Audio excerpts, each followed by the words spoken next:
Jadi sebelumnya saya mengucapkan banyak terima kasih kepada Bu Aji selaku Kepala Sekolah dan rekan-rekan sejawat atas kesempatannya untuk bisa mengikuti seminar saya, yaitu koneksi antar materi. Nah, sebelumnya mari kita memanjatkan puji dan syukur kehadirat Allah Subhanahu wa taala karena pada kesempatan siang ini kita masih diberi kesehatan dan kesempatan meskipun dalam masih suasana Covid, kita masih bisa berkumpul untuk menerima seminar hari ini. Nah, jadi teman-teman, alangkah baiknya kita berdoa terlebih dahulu sebelum lanjut ke seminar kita. Marilah kita berdoa bersama-sama dalam hati. Doa dimulai. Sesuai dengan kepercayaan. Amin. Ya. Nah, mungkin untuk menghilangkan ketegangan dulu, saya meminta kepada teman-teman untuk berdiri dulu ya, berdiri di tempat. Nah, silakan membuat satu lingkaran. Jadi maju. Iya, silakan maju. Tolong tetap diperhatikan jaraknya ya. Maskernya Papa Is, maskernya. Tidak naik. Bulu Ya. Bisa jadi darat. Lingkaran. Bukan ya selingkaran kecil. Bu Haji kalau mau ikut boleh, bisa memantau juga boleh, tergantung dari Bu Haji. Memantau. Nah, jadi sebelumnya saya akan sampaikan dulu apa yang akan kita lakukan. Jadi ketika saya menunjuk salah seorang dari teman mengucapkan kata door, kiri kanan harus mengucapkan nama yang ada di dekatnya, yang pas di tengah. Jadi misalnya door, kiri kanan langsung menghadap ke sampingnya menyebut namanya. Oh, begitu. Gila. Nah, setelah dia yang kena door, kita lagi door teman, yang mana kita mau tunjuk. Oh, Hah? Jadi samping kiri kanan begitu. Ya, samping kiri kanannya yang di door. Misalnya Pak Faisal door, kiri kanannya harus menyebut berlombaan siapa yang berlombaan itu siapa yang cepat. Setelah itu kita lagi yang pilih teman siapa yang kita mau door. Oh, Oke? Tes ya. dulu sama saya yang dos. Oke, silakan mundur-mundur. SPD guru olahraga. Ya. Faisal SPD guru olahraga. Door. Orang tiga SPD. Kelas 1. Guru kelas 1. begitu. Tapi lagi ya. Ayo jadi masuk kemari ya. Ini aku sih gue, mau dia yang dia. Satu SPD, guru kelas 1. Iya. Mana SPD, guru kelas 6. Oke, tepuk tangan dulu semuanya. Oke, silakan kembali ke tempat duduk masing-masing. Ngaji namanya ibadah. Nah, teman-teman, kira-kira apa pesan yang ingin disampaikan dalam permainan ini? Ayo. Ya itu namanya melatih kedisiplinan. Melatih Melatih ingatan. Melatih kecepatan berpikir. Ya, berpikir. Bu Ria, Melatih konsentrasi. Iya, melatih konsentrasi. Oke. Jadi begitu ya teman-teman, ini bisa kita gunakan di dalam kelas. Kenapa? Karena kita harus menciptakan lingkungan yang baik sebelum memulai. Bayangkan saja kalau anak stres ke sekolah, yakin dan percaya bahwasanya anak itu pasti tidak akan bisa menerima pembelajaran. Jadi kembali kita harus mengenali karakter dari siswa. Oke, betul sekali. Oke, lanjut.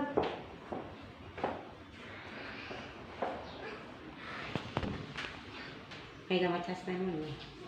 Ya, adapun di sini pembahasan utama yaitu bagaimana sih sebenarnya peran CGP atau calon guru penggerak dalam menciptakan budaya positif yang ada di sekolah. Nah, di sini kami selama beberapa bulan terakhir ini telah mendapatkan beberapa materi, yaitu yang pertama terkait filosofi pendidikan nasional Ki Hajar Dewantara. Di mana di sini kita diingatkan kembali bagaimana sih sebenarnya filosofi dari bapak pendidikan kita, yaitu Ki Hajar Dewantara. Kemudian yang kedua itu nilai dan peran guru penggerak.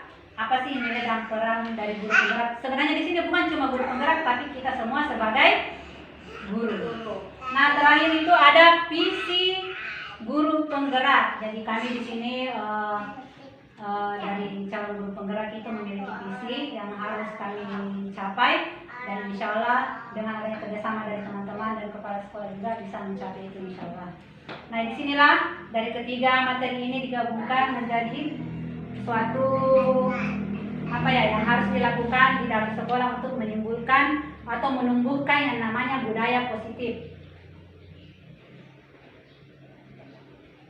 Nah, saya bahas sedikit dulu tentang filosofi Ki Hajar Dewantara. Nah, di sini teman-teman bisa lihat ke depan filosofi Ki Hajar Dewantara. Nah, di sini pemikiran beliau itu terkait pendidikan bagaimana sih, di mana guru itu harus menuntun segala kekuatan kodrat anak agar mencapai keselamatan dan kebahagiaan sebagai manusia maupun sebagai masyarakat. Nah, kodrat anak ini di mana beliau ini ingin anak Indonesia tidak tergantung kepada perintah dari luar. Biasa tuh kan anak-anak bisa mendengar karena kita sulit toh. Jadi itu yang ingin dihindari oleh pemerintah kita atau Ki Hajar Dewantara, tapi dari motivasi diri sendiri atau internal. Karena beda ya kalau misalnya kita mau melakukan sesuatu dari diri sendiri dibanding disuruh oleh orang lain. Nah, di sini pendidikan Ki Hajar Dewantara adalah pendidikan yang memerdekakan. Bahwasanya tujuan dari pendidikan itu adalah kemerdekaan. Nah, apa sih maksudnya dari merdeka itu? Berarti setiap orang bisa memilih menjadi apa saja. Jadi anak-anak itu berhak. Jadi kita itu tidak punya hak untuk memaksa anak jadi polisi kita nanti kita jadi dokter kita. Ya, tentunya itu anak-anak sendiri memiliki keinginan untuk menjadi apa nantinya ketika besar. Nah, dengan catatan adanya penghargaan terhadap kemerdekaan yang dimiliki oleh orang lain. Jangan sampai kita merugikan orang lain ya. Nah, inilah dia semboyan pendidikan kita yang kita pegang selama ini. Ternyata yang dikeluarkan oleh Pak Ki Hajar Dewantara itu ada 3. Yang pertama itu Ingasa Sungtulodo, artinya itu sebagai guru itu kita di depan memberi contoh. Yang kedua, Madya Mamukarto, di tengah itu kita harus selalu memberi semangat. Nah, inilah yang biasa kita dengar pendidikan kita, yaitu di belakang itu memberi dorongan. Jadi kita sebagai contoh. Jadi jangan sampai kita memberikan contoh yang bagaimana dengan murid kita, kemudian kita memberi semangat dan dorongan untuk terus belajar dan mencapai kemerdekaan dari anak kita sendiri. Lanjut. Nah, di sini teman-teman saya masukkan link dasar pemikiran Ki Hajar Dewantara, di sini lengkap. Teman-teman bisa membuka link tersebut untuk mengetahui apa saja sih sebenarnya dasar pemikiran dari Ki Hajar Dewantara. Nah, sekarang kita bahas dari nilai dan peran guru. Nah, nilai dari guru itu sendiri ada 5 ya. Yang pertama itu mandiri, yang kedua kolaboratif, reflektif, inovatif, berpihak kepada murid. Nah, mungkin dari teman-teman ada yang bisa menjelaskan atau memberi contoh yang bagaimana sih sebenarnya mandiri itu, kolaboratif, reflektif, inovatif, dan berpihak kepada murid. Silahkan di kiri ada yang bisa dijelaskan atau bagaimana? Nilai dari peran guru. Ya, Mandiri. yang bagaimana sih sebenarnya mandiri itu? Kita sebagai guru itu harus mandiri, harus kolaboratif, reflektif, inovatif, dan berpihak kepada murid. Kalau mandiri itu dalam pengerjaan setiap pekerjaan yang berhubungan dengan proses pembelajaran itu apa lagi namanya, guru selalu berkreasi lah Mandiri. dalam hal setiap pembelajaran atau tugas. Ya, berkreasi. Jadi mandiri ya tanpa adanya dari Bantuan. perintah Iya. orang lain bahwasanya kita mandiri seperti yang ikut-ikut pelatihan ini, kita mandiri mengembangkan diri. Misalnya juga nggak mesti ya selamanya pelatihan-pelatihan. Misalnya kita belajar dari Google, ada masalah kita hadapi, Iya. kita bisa mencari di Google, di internet. Berarti itu kita secara mandiri namanya belajar, terus mengembangkan diri. Yang dari orang lain. Iya, betul sekali. Yang lain ada yang bisa kolaboratif? Bagaimana sih sebenarnya kita sebagai guru yang memiliki nilai kolaboratif? Berkolaborasi. Ya, betul sekali. Berkolaborasi, Bagus. bekerja sama ya. Bersama dan berkolaborasi. Iya, betul sekali. Seperti sekarang ini kita berkolaborasi. Jadi tidak akan jadi suatu kegiatan jika kita tidak berkolaborasi. Sama halnya kemarin waktu kita penyusunan berkas PTM. Ketika kita tidak berkolaborasi mengerjakan berkas tersebut, maka yakinlah bahwa itu tidak bisa tercapai. Betul atau benar? Betul. Betul atau benar? Iya. Oke, tepuk satu, tepuk dua, tepuk tiga, dua, satu, tepuk tiga. Ada yang tahu maksudnya ini? Penyegaran. Iya, betul. Di sini kita penyegaran dan juga konsentrasi. Ketika saya mengatakan tepuk, berarti kita bertepuk. Memperhatikan. Coba. Dua. Tepuk dua. Tiga. Sedang ngerti bunganya. Coba ini nih. Tepuk tiga. Tepuk tiga, tepuk tiga. Dua. Tidak. Tepuk satu. Tiga. Bagaimana nih? Bisa bantu jelaskan apa maksudnya itu? Menurut pemikiran saya, kalau dikatakan tepuk baru bertepuk. Ya. Kalau dikatakan tiga karena angka, diam saja. Kalau menurut saya. Ya, betul sekali Bu Mani. Ya, jadi itu juga bisa kita gunakan ya, sering saya Berarti gunakan di kelas. analisa yang apa yang disampaikan. Iya. Jadi ini sering saya gunakan di kelas teman-teman ketika anak-anak mulai ribut. Ketika saya mengucapkan fokus tepuk anak-anak tiga, belajar. pasti anak-anak langsung fokus. Dia mungkin meskipun memang tidak bisa dipungkiri hanya sementara, tapi itu bisa memfokuskan perhatian anak-anak ke depan. Oke, mungkin kita lanjut di peran guru. Jadi ini ya ada 5 tadi, kolaboratif, refleksif, itu maksudnya bagaimana kita merefleksi pembelajaran kita hari ini. Apalagi ya yang kurang, kenapa bisa seperti ini. Jadi kita bisa memperbaiki lagi ke depannya apa yang harus kita lakukan. Inovatif itu selalu menemukan hal-hal yang baru. Oh kemarin begini caraku, jadi hari ini mau seperti ini supaya lebih bagus sekali lagi. Kemudian berpihak kepada murid. Nah, berpihak kepada murid ini adalah anak-anak aktif di dalam. Setiap yang kita lakukan itu tertuju kepada murid. Iya. Tapi bagaimana nih kalau misalnya ada murid yang malas, Naik. yang tidak, yang misalnya tugas-tugas yang diberikan misalnya kurang atau tidak ada sama sekali. Nah, itulah tadi kita kembali ke filosofi Ki Hajar Dewantara, di mana kita memiliki 3 itu. Yang maksud Suntulodo, yang Madia Mangkasa, Tuturi Handayani. Kita selalu memberi contoh, memberi semangat kepada anak kita dan dorongan. Jadi kita itu sebagai guru betul-betul harus semangat, ikhlas. Kapan keikhlasan itu ada dalam diri kita, insya Allah ketika anak itu malas, kita selalu memberikan dukungan kepada anak itu. Allahu Akbar. Oke. Iya, itu salah satu itu yang merupakan Uji kesabaran. ya itu betul-betul kita sebagai guru terus anak-anak. Ya, Iya. ini kesabaran itu namanya. Nah, lanjut ke peran guru. Nah, di sini menjadi pemimpin pembelajaran, menggerakkan komunitas praktis, menjadi coach bagi guru lain, mendorong kolaborasi antar guru, mewujudkan kepemimpinan murid. Nah, ini tadi menjadi pemimpinan pembelajaran, tentunya di kelas kita sebagai pemimpin pembelajaran.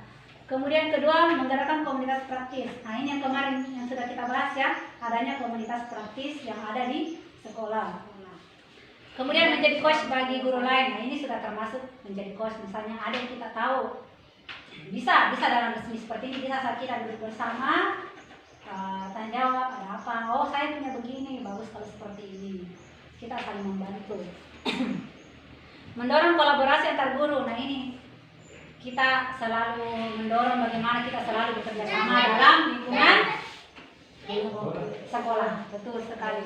Mewujudkan kepemimpinan guru. Murid. Ya, jadi seperti halnya dalam kelas, kita itu selalu mengajak anak kita untuk belajar menjadi pemimpin. Ada yang punya strategi biasanya kalau di kelas untuk mengajak anak-anak jadi pemimpin? Misalnya ada tugas yang diberikan kepada anak secara berkelompok dengan mengadakan diskusi kelompok, di mana anak yang sedang mengangkat materinya atau tugas yang diberikan atau misalnya bagian-bagiannya, itu dia bisa memberikan pendapatnya sesuai dengan apa yang dia dapat atau apa yang dia kerjakan. Jadi itulah gambaran bahwa anak itu bisa sedikit bisa menjadi pemimpin kelompoknya. Itu menurut saya. Siapa tahu ada banyak teman-teman yang lain yang bisa menambahkan. Ada dah. Intinya pada waktu dia berdiskusi kelompok.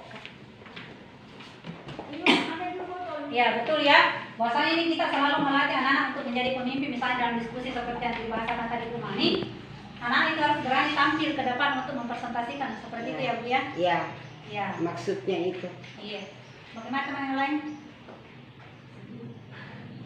Ya seperti misalnya. Ketika dia bermain peran bisa juga. Ya bermain peran. Jika di kelas secara bergiliran anak-anak menjadi pemimpin. Ya. Besok ini siapa? Seperti tadi waktu peragaan pelatihan upacara ada satu anak ditunjuk untuk menjadi kepala sekolah. Itu ya betul. Betul sekali. Jadi sampai di sini teman-teman ada yang mau bertanya atau bagaimana sambil lanjut?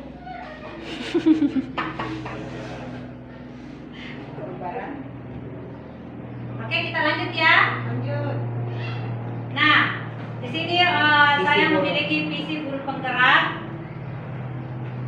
yaitu menjadi guru penggerak yang aktif menjalankan nilai dan perannya dalam mewujudkan profil pelajar Pancasila. Nah, bagaimana di sini sebagai seorang guru, saya harus aktif menjalankan nilai dan peran itu tadi. Yang Sedikit. kelima itu ya silakan. Visi guru penggerak diciptakan oleh kita sendiri kan? Ya, betul. Melihat dengan situasi lingkungan sekolah. Iya, betul sekali. Dan mengacu juga ke program pemerintah. Dan tentunya di sini program utama sebenarnya dari pemerintah itu membentuk profil pelajar Pancasila. Itu yang saya selalu Seperti apa itu yang dibilang profil pelajar Pancasila? untuk mengetahui apa itu profil pelajar Pancasila kita lanjut. Nah ini di sini juga ada link. Nanti saya akan bagikan ini, teman-teman bisa membuka link dari profil pelajar Pancasila. Nah di situ. Madu-madu itu susunya. Kemudian berikutnya itu ada saya lakukan praktik baik mengenai penerapan profil dari pelajar Pancasila itu sendiri. Nah, menjawab dari pertanyaan Pak Faisal tadi, apa sih sebenarnya itu yang mana itu profil pelajar Pancasila? Nah, jadi dalam profil pelajar Pancasila itu ada 6. Iya. Ya. Ada 6 ya. Assalamualaikum.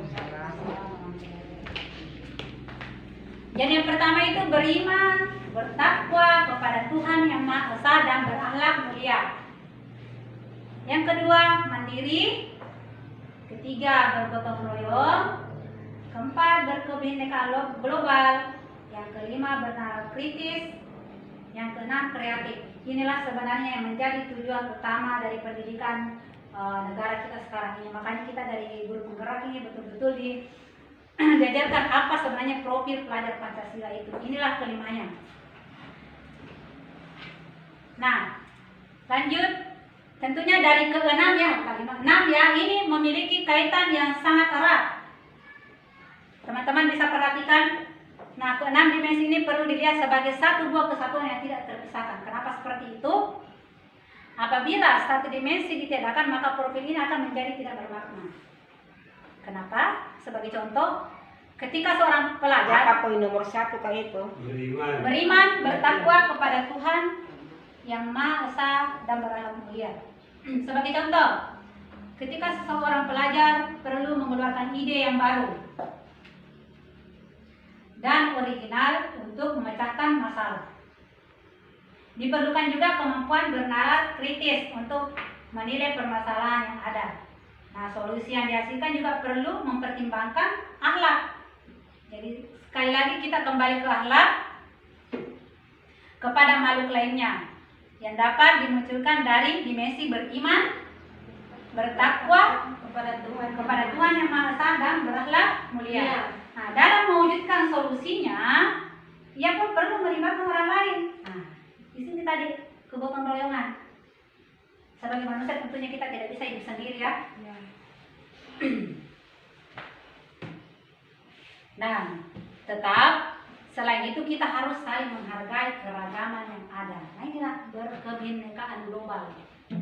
Kita saling membutuhkan dan tentunya harus saling menghargai. Lanjut. Nah, ini adalah salah satu contoh praktik baik penerapan profil pelajar Pancasila yang telah saya lakukan di kelas.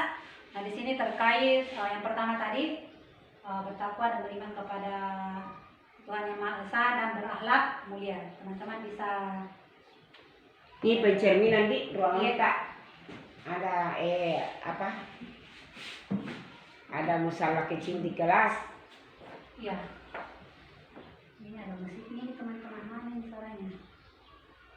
Ada tadi mau saya tanyakan itu tadi tentang profil. Ada saya tanyakan. Jadi ini salah satu bentuk penerapan profil pelajar Pancasila ya yang ada di lingkungan sekitar. Ada terkait agama, terhadap makhluk hidup, sesama manusia, ada tumbuhan dan hewan. Saya itu segitu hewan. Ada gini.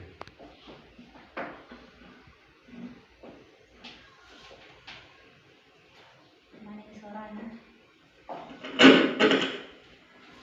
Kasih kan salon yang besar itu. Berputar mesin DJ.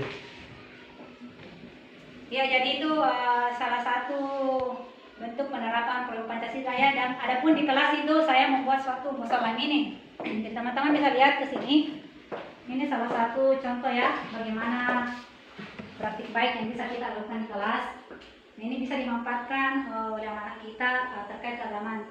Kalau kita di sini kan alhamdulillah mayoritas agama Islam, jadi bisa kita buat seperti ini. Beda ya kalau di kota-kota yang memiliki berbagai macam agama. Nah, kita lanjut ke ada tadi pertanyaan dari Pak Faisal. Kenapa Pak?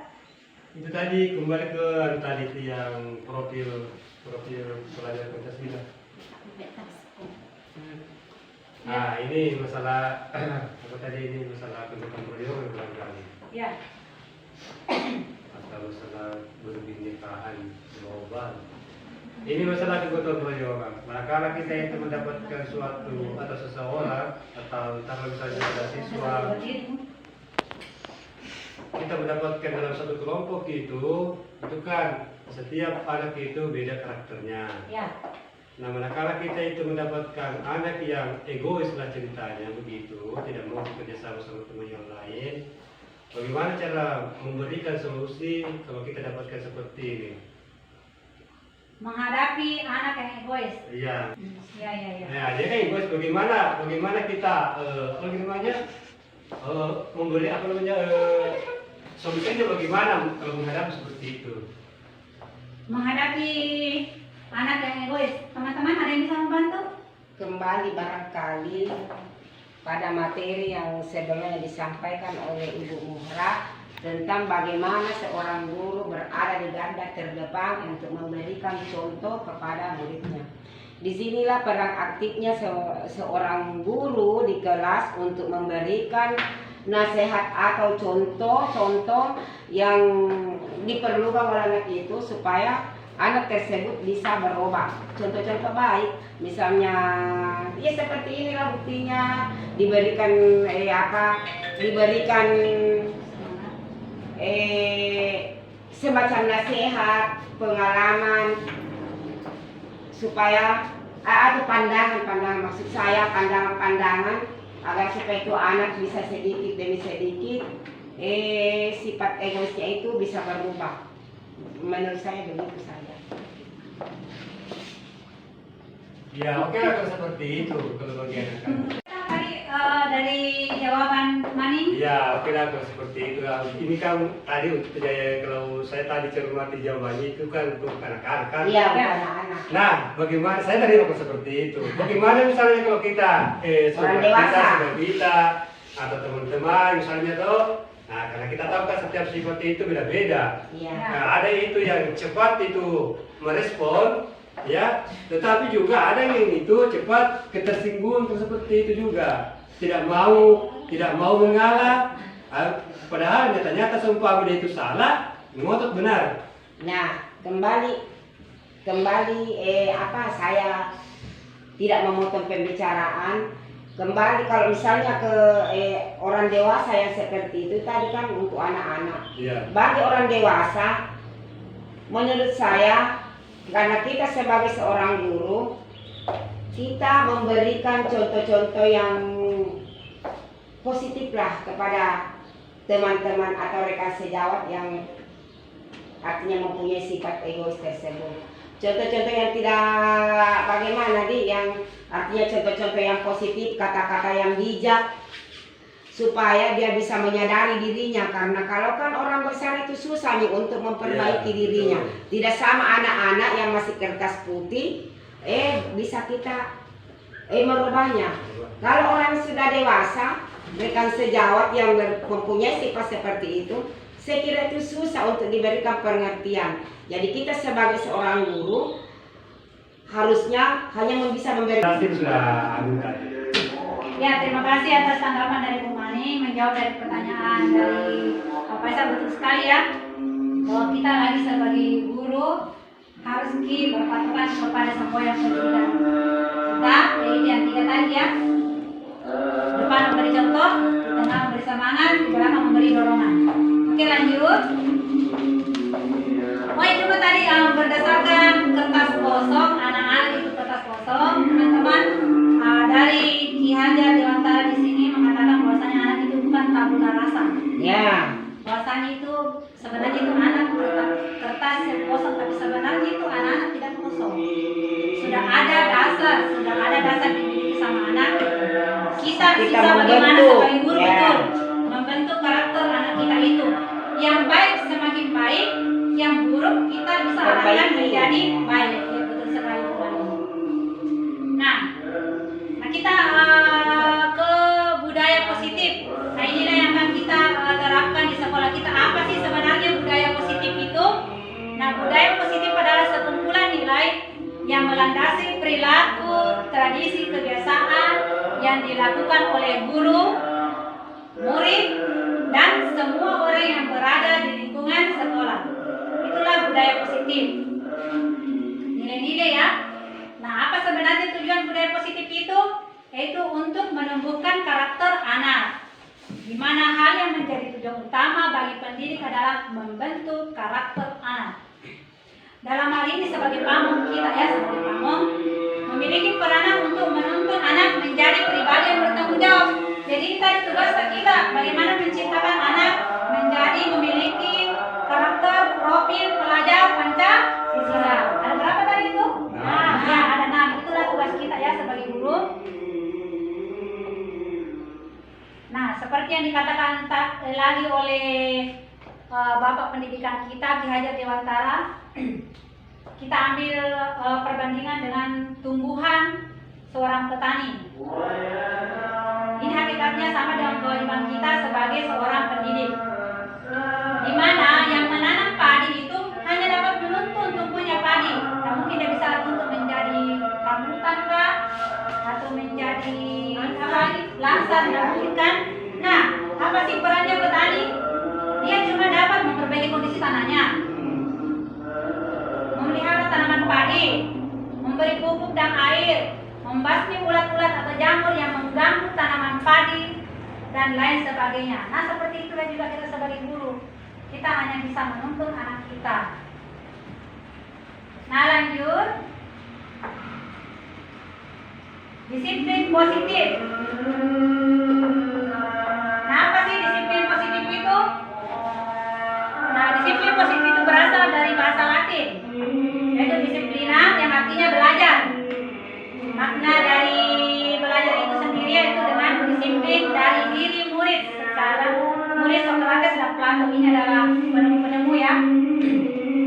Nah, disiplin diri membuat orang menggali potensi menuju sebuah tujuan. Jadi ada tujuan yang ingin kita capai ketika kita menerapkan disiplin positif di sekolah dan apa yang dia hargai. Namun, nah ini yang menjadi sebenarnya kendala buat kita semua, termasuk saya pribadi. Makna kata disiplin itu telah berubah menjadi sesuatu yang dilakukan oleh seorang untuk mendapatkan kepatuhan. Ya betul, Mbak. Kita itu membuat suatu aturan di sekolah karena ingin dipatuhi. Nah itu sebenarnya hal yang keliru. Nah di sini kecenderungan umum adalah menghubungkan kata disiplin dengan ketidaknyamanan. Tentunya pasti anak merasa tertekan dengan adanya peraturan tersebut. Bukan karena ingin dihargai, tapi karena ingin patuh kepada guru tersebut. Coba kita biasa toh di depan tak, iya bu, nah, pas di belakang tak, iya karena arti disiplin itu sendiri bagaimana kita, iya, yang tadi dimaksudkan, iya bu, di belakang, ya seperti itu. Nah itulah sebenarnya yang ingin kita gali, jangan sampai itu yang kita mau ubah ya disiplin seperti itu. Nah apa sih sebenarnya tujuan akhir dari disiplin? Ini agar siswa memahami betul perilaku mereka sendiri, mengambil inisiatif, menjadi bertanggung jawab atas pilihan mereka dan menghargai mereka diri sendiri dan orang lain. Itu karena adanya faktor apa lagi tadi? Faktor dari dalam. Internal. Ya, internal. Nah ini ada 3 motivasi perilaku manusia melakukan apa sehingga dia mengikuti disiplin tersebut. Ada 3. Yang pertama itu motivasi eksternal. Ini. Adanya motivasi eksternal sehingga dia ingin melakukan disiplin tersebut, menghindari ketidaknyamanan atau menghindari hukuman. Nah, terkadang biasa kan anak-anak itu dalam pikirannya atau kita sendiri sebagai guru terlintas di benak apa yang akan terjadi apabila saya tidak melakukannya. Misalnya supervisi. Apa ya yang kira-kira terjadi kalau saya tidak melakukan supervisi? Itu berarti dia motivasi karena eksternal, takut mendapatkan hukuman kah? Takutkah karena sertifikasinya atau bagaimana? Ada lagi yang kedua, motivasi eksternal untuk mendapatkan imbalan. Nah ini ada B di balik U. Cocok menit? Atau U di balik A. Ya, apa yang akan saya dapatkan apabila saya melakukannya? Itu internal atau eksternal? ekstern, Iya, eksternal karena adanya keinginan, woi, nanti kalau begini kak ada imbalan. uang. Atau misalnya itu contoh ya. Nah, inilah dia yang ketiga. Motivasi internal, tujuan disiplin positif. Ya, karena saya akan menjadi seperti apa ya apabila saya melakukannya. Jadi anak-anak pikir, wah jika saya melakukannya, kenapa ini? Nah, itulah yang sebenarnya ingin kita capai. Ingin tumbuh yang namanya disiplin positif karena adanya motivasi dari dalam diri pribadi. Oke, pada murid. Nah, salah satu kegiatan yang saya lakukan juga di kesepakatan kelas untuk menumbuhkan budaya positif atau disiplin positif yang ada di kelas, yaitu dengan melaksanakan kesepakatan kelas. Nah, tentunya sebelum kita melakukan itu ada rancangan apa sih tujuan kita melakukan ini. Nah, ini bisa kita terapkan di kelas masing-masing nanti. Misalnya latar belakangnya apa? Tentunya kita mempunyai tujuan tahu kenapa kita bisa membentuk suatu kesepakatan kelas.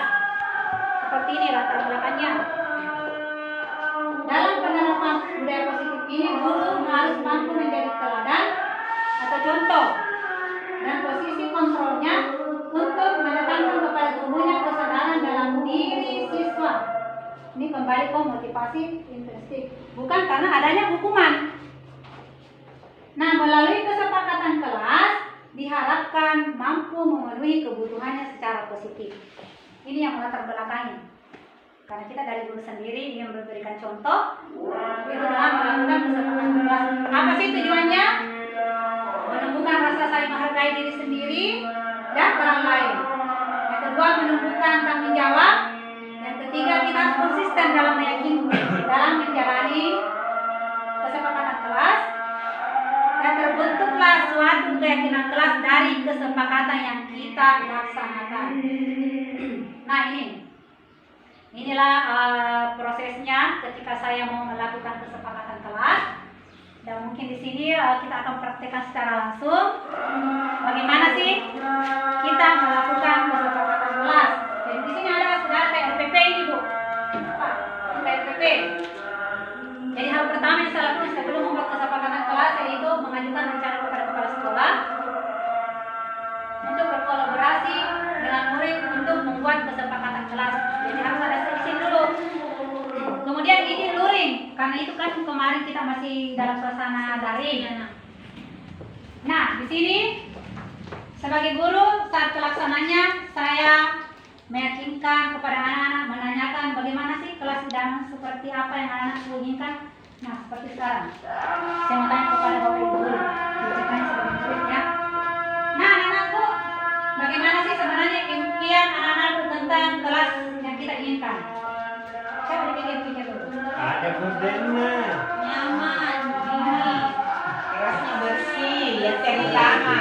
Oke, kita membentuk lingkaran lagi dulu.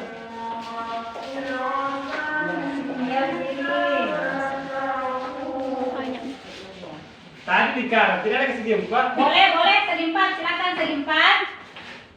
Sudah Ya, jadi ini namanya memerdekakan anak ya, jangan mematok yang harus begini. Bagaimana kita anak-anak memberikan ide? Oke. Nah, angkat tangannya. Apa keyakinan kelas impian kita? Saya coba. Bagaimana impian anak?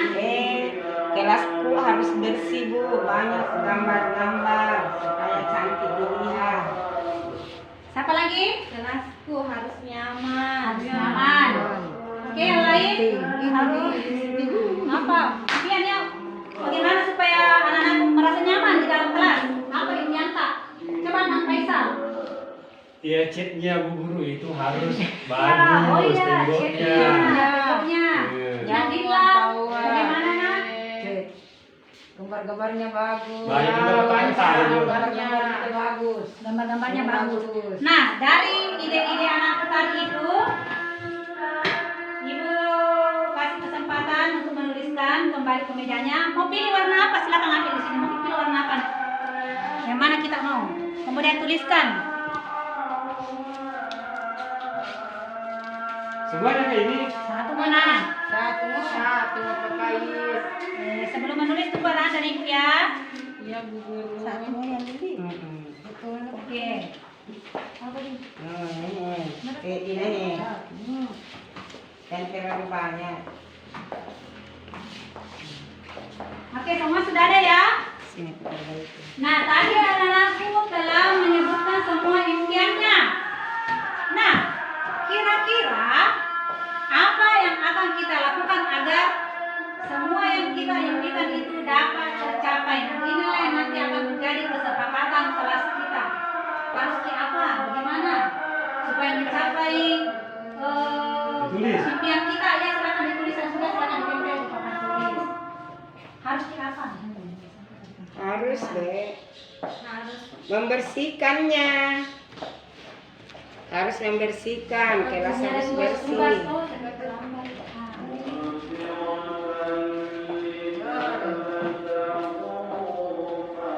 Terus namanya anak ya.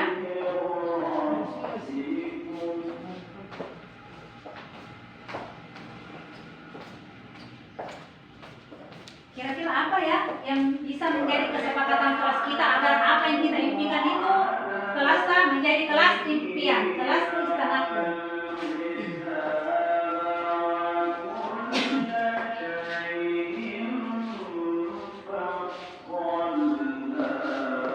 Saya harus tulis ini yang harus saya lakukan. Hmm?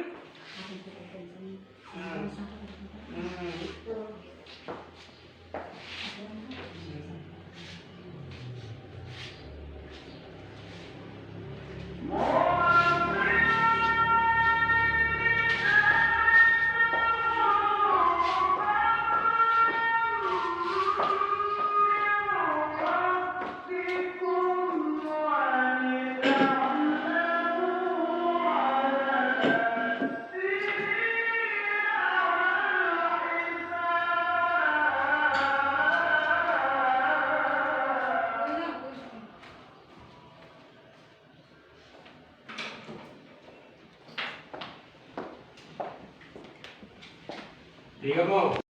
Sudah, saya. Silakan ditempel di papan tulis. Saya. Silakan. Nanti saya jelasin ini. Ini ada ya. Silakan ditempel sendiri. Ya. Tidak begitu saya, begini saya.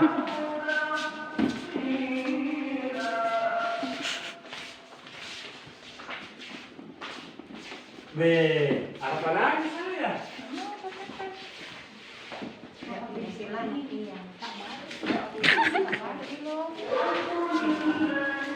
Ya, jadi seperti itu ya teman-temannya. Setelah itu ditempelkan, kemudian dibacakan. Oh, harus membuang sampah pada tempatnya. Bagaimana sepakat ini menjadi kesepakatan kelas kita? Apa impiannya mau kelas yang bersih? Yang kedua, ya sama ya.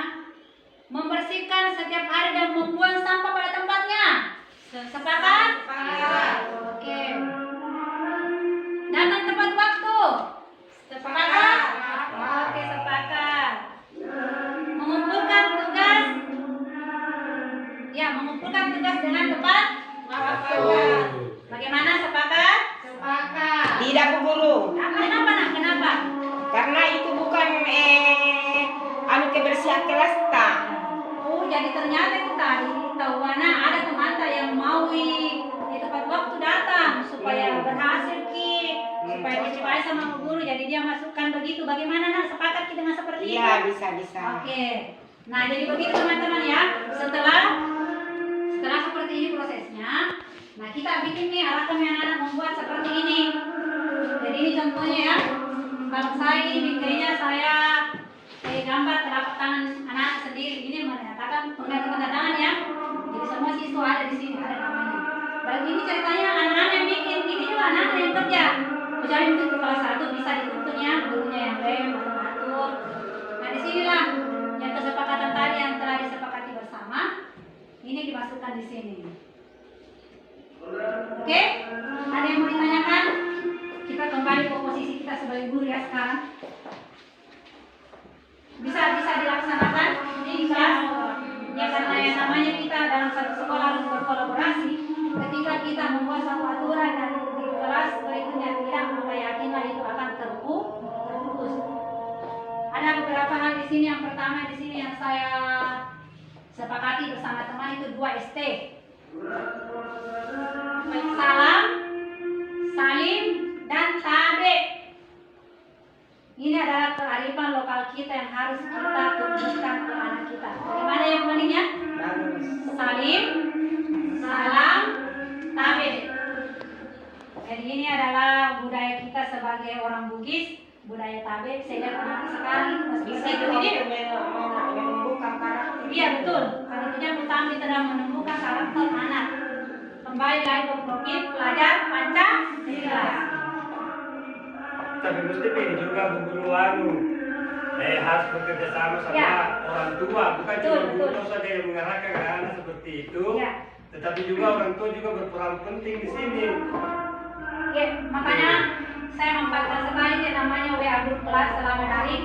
Ketika ada penyampaian di kelas, saya melanjutkan ke grup bahwasanya ibu ada ini begini, mari kita bekerja sama bagaimana anak-anak ini bisa misalnya budaya salam sebelum ke sekolah, salim. Kan itu biasa anak sekarang kuliah kalau pergi sekolah langsung di Iya, karena bukan juga Pak, ya, ini juga tergantung dari lingkungannya. Ya. Ya, tergantung dari lingkungan. Jadi meskipun kita itu selalu menekankan seperti itu, orang tuanya seperti itu, tapi pengaruh lingkungannya lagi yang memiliki lain. Bagaimana? Ya, memang pendidikan paling pertama itu adalah lingkungan keluarga. Iya. Kita di sini guru cuma sebagai penuntun, memperbaiki lakunya anak. Yang jadi kurang menjadi baik, yang baik menjadi lebih baik. Nah tentunya kita sebagai guru harus jadi contoh dulu ya. Jangan sampai kita memberikan contoh yang tidak baik, baru kita mengarahkan anak-anak seperti ini apa jadinya toh? Jadi kita harus konsisten, insya Allah dengan niat yang jelas semua bisa terlaksana. Harus berkolaborasi. Nah ini, seperti ini yang saya lakukan teman-teman. Oke, seperti ini ya yang saya lakukan teman-teman. Saya seperti yang dilakukan tadi ya, ini kegiatannya. Ini ketika menulis ya, kesepakatan. Kemudian anak-anak menempelkan. Kemudian saya membacakan dan menuliskan poin-poin penting. Nah ini terakhir kesepakatannya. Kemudian anak-anak yang bekerja membuat kesepakatan kelas. Kalau kelas tinggi mungkin oke lah ya. Tapi kalau kelas rendah mungkin kita bisa membantu anak-anak kita. Nah inilah dia kegiatan anak-anak kita. Ini termasuk budaya positif kita laksanakan di kelas kita sendiri. Ini yang kemarin tanya Pak Faisal apa ya? Praktik baik. Nah ini Pak yang namanya praktik baik yang kita lakukan kepada orang kita. Seperti ini ya kesepakatan kelas. Lanjut. Nah setelah muncul kesepakatan kelas itu ada ini yang namanya keyakinan.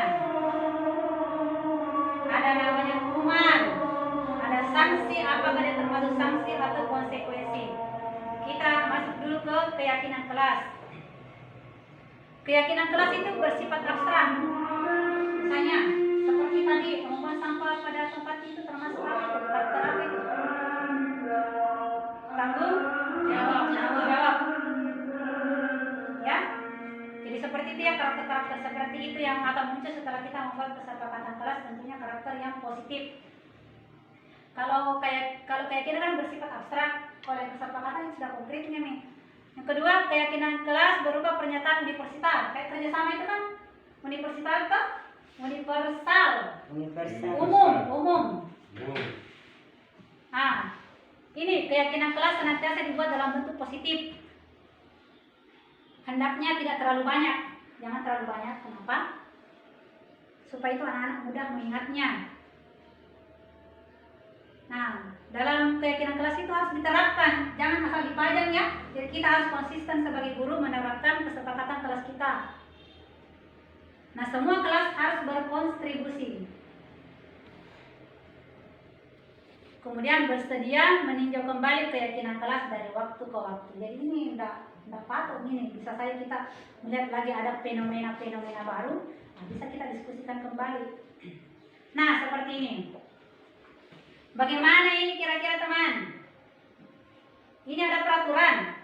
Selalu kembalikan buku ke tempatnya. Apa kira-kira keyakinannya itu atau karakter yang ingin dicapai? Kedisiplinan. Kedisiplinan yang lain? Tanggung jawab. Ya. Selalu kembalikan buku ke tempatnya. Jadi nilai yang kita ingin tuju adalah tanggung jawab. Dilarang mengganggu orang lain.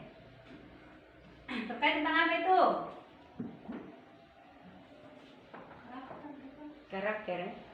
Karakter yang bagaimana itu Bu? Ya, menghormati orang lain dan diri sendiri. Toh? Kalau kita mengganggu orang lain berarti tidak menghormati orang lain dan tentunya menghargai diri sendiri. Ini kedisiplinan ini. Nah, tentang apa ini? Kedisiplinan. Tentang kedisiplinan. Ya, itu kedisiplinan dalam arti umum ya. Jadi di sini lebih bisa juga Tapi di sini lebih mendetail menghormati orang lain dan komitmen pada tujuan. Dia mengkomitmenkan akan mencapai sesuatu sehingga dia cepat datang. Dilarang melakukan kekerasan. Menghormati orang lain. Menghormati? Orang lain. Ya betul. Menghormati orang lain dan juga terkait masalah keselamatan. Kalau narkoba tentang apa? Dilarang menggunakan narkoba. Oh, ini. Kesehatan toh? Kesehatan. Iya. Terkait tindakan guru, di sini ada tindakan guru. Apakah tindakan yang dilakukan guru tersebut termasuk hukuman atau konsekuensi? Jadi silakan teman-teman tuliskan ya. Ada dia. Oke. Aku mau nanya nulis. Ya oke. Gede banget. Mana sih dipecah? Nah coba perhatikan. Yang pertama, mencatat 100 kali di dalam buku kalimat. Saya tidak akan terlambat lagi karena terlambat ke sekolah. Termasuk hukuman atau konsekuensi? Konsekuensi. Hukuman, konsekuensi. Konsekuensi. Ya. Jadi jawabannya di situ adalah Hukuman. Oh, hukuman. iya hukuman. Kenapa? Karena dengan terlambat datang ke sekolah dan ditugaskan mencatat berkaitan atau tidak? Iya. Tidak kan? Jadi itu termasuk hukuman. Nah, kita perhatikan yang ke ini bagian ini tadi ya. Menggantikan kertas tugas teman yang telah dicoret-coret. Itu termasuk konsekuensi. Akibat dari perbuatan anak tersebut, makanya kita anak tersebut menggantikan kertas tugas temannya. Nah, perbedaan hukuman dan konsekuensi. Nah, di sini teman-teman bisa perhatikan kalau hukuman itu sesuatu yang menyakitkan harus terjadi. Kalau sanksi sesuatu yang memang karena harus terjadi. Seperti tadi kan, dia merusak, mencoret-coret buku temannya, dia harus ganti. Nah, tentunya kalau hukuman itu akan dibawa dalam jangka waktu yang lama. Coba waktu kita SD kita ingat-ingat, apa kita masih ingat itu perbuatannya dulu tak yang Iya, pasti itu. Iya, beda dengan konsekuensi dia Konsekuensi. dalam jangka waktu yang pendek. Jadi kalau begitu, yang paling sering diterapkan dalam sekolah kita sebagai guru terhadap anak, apakah konsekuensi ataukah hukuman yang paling harus sering kita terapkan? Nah, yang harus kita terapkan mulai di sini adalah konsekuensi. Iya. Apa Mengingat karena kalau hukuman kan berbekas, Iya, berbekas. jadi Apa yang kembali kepada psikologis anak. iya, betul Tapi sekali. mungkin tergantung juga itu sanksi yang diberikan itu tergantung dari gurunya. Kalau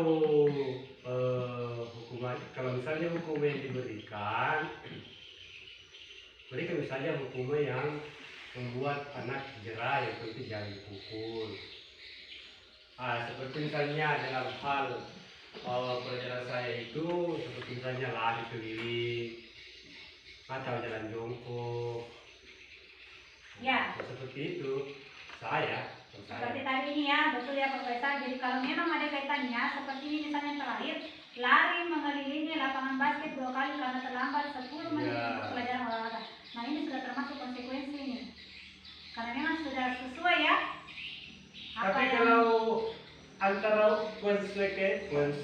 konsekuensi dan hukuman itu bedanya apa? Jadi apa itu?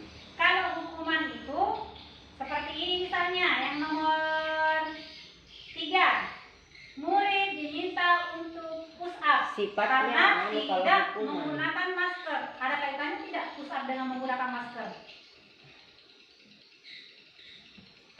Tidak ada. Artinya penjelasan begini, pengertian dari hukuman itu sendiri kan, apa pengertian dari konsekuensi itu sendiri? Hukuman dan Itu yang dimaksudkan oleh Pak Faisal. Seperti tadi Ibu katakan bahwa hukuman itu adalah bersifat itu tadi ada. Artinya juga Ya. di sini jangan sampai kita juga itu salah pengertian. Ya, antara sanksi dan hukuman yang diberikan sama anak. Ada Ya, tadi betul. dijelaskan. Iya. nanti kita terjadi miskonsepsi antara hukuman ke ini apakah sanksi atau hukuman. Di sini kita bisa perhatikan untuk mengetahui perbedaan dari hukuman dan sanksi itu sendiri. Nah ini, kalau hukuman itu Ya. dia dominan itu membuat anak sakit hati. Hukuman itu. Ya, Pengertiannya. kalau hukuman pasti anak akan merasa sakit hati dan tentunya akan dirasakan dalam jangka waktu yang lama Ya. berbekas di dalam benaknya yang paling dalam.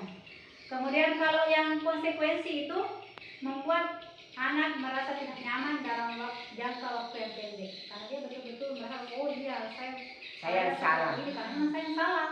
Jadi kan yang seperti itu biasanya tidak membekas lama nih. Kemudian kalau hukuman itu anak membenci kedisiplinan. Makanya itu biasa kita temukan anak-anak kalau di depan tak bagus, di belakang tak melanggar lagi karena kita menerapkan itu namanya hukuman. Tapi kalau kita memberikan sanksi atau konsekuensi, anak akan menghargai disiplin. Nah sebentar di sini ke belakangnya akan saya berikan praktik baik bagaimana kita menghadapi atau menangani masalah jika ada anak yang melanggar kesepakatan kelas yang telah dilakukan. Kita lanjut Pak ya Bu. Oke. Nah ini tentunya itu anak-anak berulah karena anak-anak dan kita pun sebagai orang dewasa mempunyai kebutuhan dasar. Ada kebutuhan tak sebagai manusia. Yang kelima, anak itu butuh cinta dan kasih sayang. Nah, biasanya itu kan anak ada yang sering cari perhatian toh sama kita. Iya karena itu anak-anak butuh cinta dan kasih sayang seperti hanya itu kelas 1 karena itu anak kelas 1 itu masih butuh pangkuan dari orang tuanya karena masih berumur di bawah. Kebutuhan bertahan hidup. Contohnya, misalnya ada anak suka merampas makanan temannya. Setelah kita telusuri ternyata anak itu lapar kodong. Tidak ada uangnya. Makanya dia suka mengambil namanya teman. Ini kebutuhan dasarnya. Ini yang kita harus selidiki. Jangan langsung kita kasih hukuman anak begini. Ketiga, penguasaan. Nah, di sini anak biasa yang sok jago di kelas toh. Nah, karena dia ingin menunjukkan bahwa saya ini penguasa. Itu kebutuhannya anak. Pengakuan atas kemampuannya bahwa saya lebih hebat daripada teman-teman yang lain. Makanya biasa ada anak-anak seperti ini. Yang keempat, kebebasan. Biasanya kita biasa menyuruh anak-anak menulis. Tenang di tempat duduk tak menulis, ada yang jalan-jalan. Nah sedangkan anak ada butuh kebutuhan kebebasan kan anak-anak beda.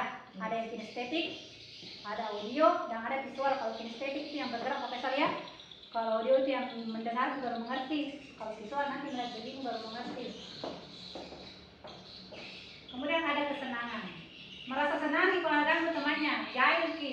Seperti siapa itu dia yang jahil? Yang suka ngajarin temannya senang kalau kasih menangis adiknya. Ya, seperti itu. Inilah kebutuhan dasar dari anak. Nah lanjut. Nah, posisi kontrol kita sebagai guru menangani anak-anak yang melakukan hal seperti di atas. Apa sih posisi kontrol itu? Jadi di sini ada 5 posisi kontrol ya. Yang pertama itu sebagai penghukum. Kita biasa sebagai guru biasa menghukum anak-anak toh secara fisik. Yang kedua itu membuat orang merasa bersalah. Biasanya kalau ada anak di kelas tinggal diam dilihatin, pasti anak itu akan merasa bersalah. Bagaimana perasaannya juga ketika kita membuat anak seperti itu. Jadi lihat kita karena begitu Bu. Pak, dia lihat saya begini. Atau merasa berbuat tenangki. Atau nah tapi itu ada nah atau itu sifat tak. Nah itu namanya posisi kontrol kita sebagai membuat orang merasa bersalah. Kemudian teman. Nah ini teman, posisi guru tidak menyakiti murid, tetapi berupaya mengontrol murid secara persuasi dengan bahasa pendekatan, menganggap anak itu sebagai teman. Yang keempat itu sebagai monitor. Guru mengawasi, nah ini melanggar ini, itu namanya mengawasi. Nah, posisi yang terakhir inilah yang bisa kita terapkan di murid kita, yaitu posisi manajer, posisi mentor, di mana berbuat sesuatu bersama murid, bersama-sama dengan murid, mempersilahkan murid mempertanggungjawabkan perilakunya, mendukung murid agar menemukan solusi dalam permasalahannya. Nah ini ya, 5 posisi kontrol itu apa-apa saja yang kita lakukan. Dan terakhir itu dampaknya pada murid. Kita lihat kalau di segi penghukum itu akan mengulangi kembali kesalahannya. Kalau membuat orang merasa bersalah, dia akan merasa rendah diri. Nah di posisi kontrol teman, anak akan menjadi lemah, tidak mandiri, dan tergantung kepada kita. Kalau bukan yang kita ajar, pasti membangkang kita karena dia menganggap dulu sebelumnya temannya, berikutnya tidak nih. Kemudian keempat, menitik beratkan pada sanksi atau hadiah untuk dirinya. Selalu dibimbing anak hadiah bagus ini. Kau juara 1 ini dapat 5 bulan apakah. Nah yang terakhir itu mengevaluasi diri. Anak itu merefleksi dirinya sendiri, bagaimana cara memperbaiki diri. Nah ini yang saya bahasakan tadi, bagaimana sih cara yang terbaik yang kita lakukan ketika anak-anak melanggar dalam kesepakatan kelas. Ada yang namanya praktek segitiga restitusi. Ini sangat bagus sekali dilaksanakan ini. Nah, sampai Pak Faisal mau tahu lagi apa itu restitusi? Iya, Pak. Coba dibaca Pak Faisal. Proses menciptakan. Proses Menciptakan kondisi bagi murid untuk memperbaiki kesalahan mereka sehingga mereka bisa menjadi kembali pada kelompok mereka dengan karakter yang lebih kuat.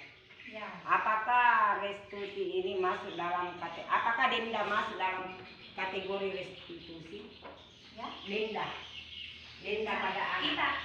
Kita ikuti selanjutnya bagaimana proses restitusi itu yang kita lakukan terhadap anak. Kenapa dikatakan segitiga restitusi? Nah kita perhatikan dulu ciri-cirinya. 1, bukan untuk menebus kesalahan, namun untuk belajar dari kesalahan yang ada pada anak. Yang kedua, memperbaiki hubungan. Yang ketiga, tawaran, bukan paksaan. Yang keempat, menuntut anak untuk melihat ke dalam diri. Yang kelima, mencari kebutuhan dasar. Restitusi diri adalah cara yang paling baik. Restitusi fokus pada karakter, bukan tindakan. Sedangkan restitusi juga itu fokus pada solusi, mencari masalah yang dihadapi oleh anak, bukan hukumannya tapi mencari solusi. Yang kesembilan, restitusi memberikan murid yang berbuat salah pada kelompok. Nah ini, kenapa dikatakan segitiga restitusi? Banyak yang panggil. Kenapa Bu? Saya berpikir bahwa restitusi. Kalau kita melakukan restitusi di lingkungan sekolah kita pada saat sekarang ini, saya rasa membutuhkan proses yang lama. Betul. Mengingat keadaan lingkungan anak-anak bagaimana kesehariannya. Itu menurut saya. Betul, memang itu adalah PR buat kita dan memang tugas kita sebagai guru itu untuk melaksanakan restitusi. Ada 3 ya kegiatan Bu, nostalgia identitas, validasi tindakan yang salah, kemudian menanyakan keyakinan. Iya, ini ya kita pelaksanaan segitiga restitusi dan hukuman.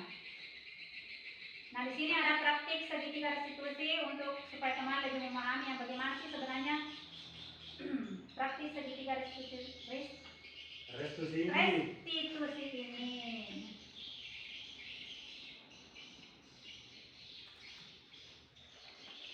Jadi di sini ada sebelumnya itu kan berapa ini? Angkanya tahu bapaknya. Ini berapa ini? Satu toh? Coba rating berapa ini? Maksudnya Ini berapa ini? Yang ditunjuk. Iya berapa ini? Sini ya sudah kelihatan semua. Ini berapa? 1 Angkat saja, jawab angkat saja ini. 1 Ini 2 benda. 1 benda. 2 bisa langsung disebutkan 1 Kak atau 2. 1 iya 1 Ini sudah kelihatan sih? tambah Sudah di sini ya. 1 buat 2 tunjukkan saya. Yang sudah tahu, tidak usah bagi saya. Ini berapa ini? Satu. Satu. Ini Satu. berapa ini? Dua. Dua. Oke, kali ini berapa ini? Satu. Satu. Berapa ini Pak Pesan? Dua. Oke. Yang lain ya? Oh, oke. Lima. Iya, benar. Lima. Ya, dari ini kita ya melatih bagaimana kita menganalisis suatu masalah. Tingkat pemahaman. Oke, lanjut ya. Bisa juga. Nah ini ya contoh praktik restitusi supaya lebih jelas teman-teman. Demonstrasi kontekstual. Bismillahirrahmanirrahim. Assalamualaikum warahmatullahi wabarakatuh. Saya Mungayana SPD IDPMK 3 akan melakukan demonstrasi kontekstual dengan kegiatan praktik segitiga restitusi. Selamat menyaksikan.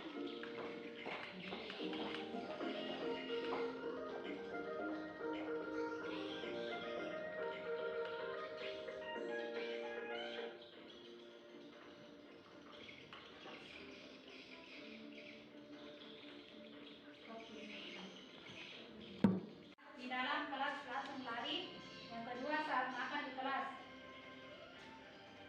Nah, ini prakteknya ya.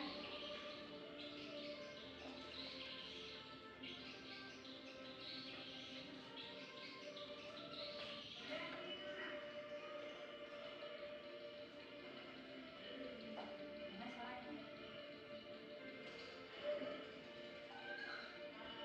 Kenapa ini pemahamannya nggak ya?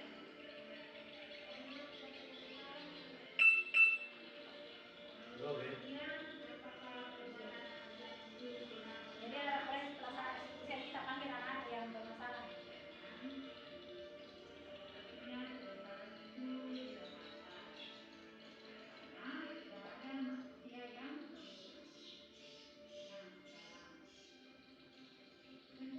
Tentunya kalian punya alasan ya, kenapa kita ini bagian tahap validasi, kita tanyakan kenapa melakukan hal seperti itu. Kita sudah mempunyai kesepakatan itu siapa saja yang disepakati.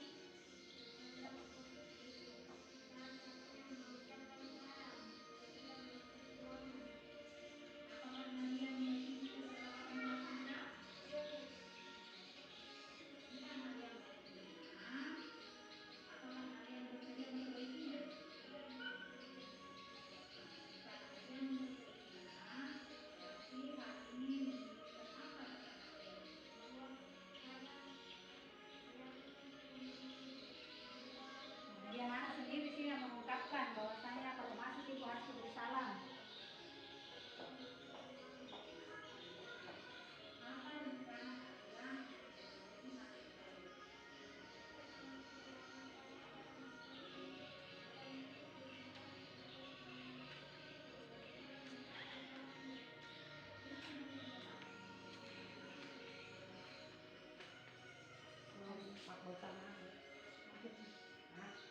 Nah di sini tanggapan murid terkait pelaksanaan restitusi.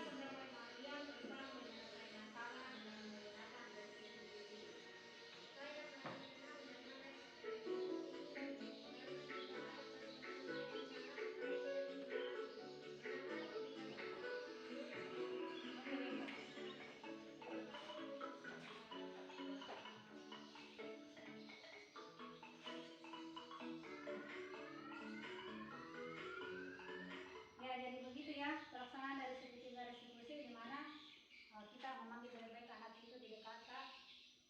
Jadi kita tidak langsung memponis bahwa ini kesalahan tak. Kita yang tanya abang kira-kira apa kesalahan tak? Bagaimana cara tak supaya tidak berulang lagi? Seperti itu ya kita kembalikan ke anak bahwasanya keyakinan itu ada dalam dirinya bahwa tidak boleh mengulangi hal tersebut. Nah terakhir teman-teman di sini ada refleksi terkait seminar kita hari ini. Nah, teman-teman bisa menjawab keempat pertanyaan di atas.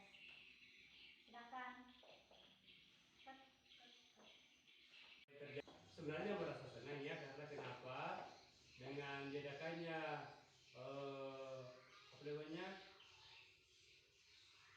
seminar ini, kita itu lebih banyak mengetahui tentang hal-hal yang harus kita lakukan dan hal-hal yang harus kita tinggalkan, khususnya berhubungan dengan pendidikan anak ini. Ya, saya kira seperti itu. Dua, tiga ya. Mana yang tiga? Nggak bisa. Nggak bisa, maaf. Oke. Yang ketiga. Ya, jadi itu ya tadi refleksi dari teman itu peristiwa-peristiwa yang muncul itu tentang mengingatkan kembali kepada Ki Hajar Dewantara, tentang konsekuensi dan hukum. Nah, perasaan yang muncul tadi dari pendapat